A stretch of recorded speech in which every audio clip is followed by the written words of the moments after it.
So, a long time ago, there was this noble clan leader who was gravely injured in battle, and his brother was eagerly awaiting the inevitable so he could take over the whole village. There was a problem. See, the clan leader's heir was born just like moments too soon, and so now she's set to inherit everything.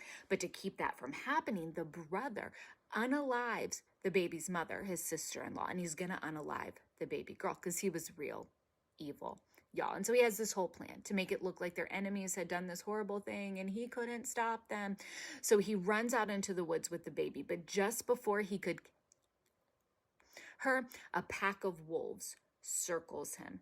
He's not about to get caught in that mess. So he leaves the baby, he saves himself, and he's thinking these wolves are going to finish that business for him. So he goes back to the village, makes up this whole story about a kidnapping and whatnot. He makes himself out to be like this wannabe hero who's going to avenge his niece and his family.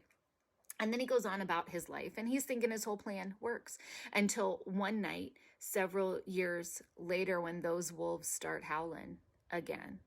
Before anyone realizes what's happening, that whole pack is walking into the village, and Uncle Evil is distressed. Even more so when he sees a young girl walking right in the middle of them, and he asks who she is, but he knows. He knows.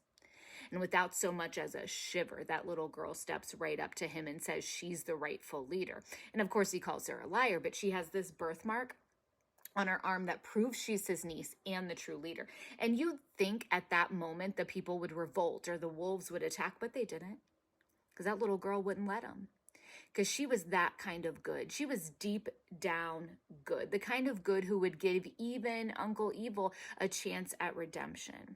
Unfortunately, this turn of events caused her uncle to have a nervous breakdown while he was in prison. And he would rant about how none of this was his idea and he was manipulated by an evil force. And this evil woman would talk to him in his dreams about conquering humanity and something. And no one believed him because that is ridiculous. Except what if it isn't? And what if that evil woman still has an evil plan? And that little girl who was raised by wolves and is now a grown woman herself, what if the evil woman needs that little girl dead so that her evil plan can't be stopped? Why would that little girl from some little nothing clan even still matter? You could find out.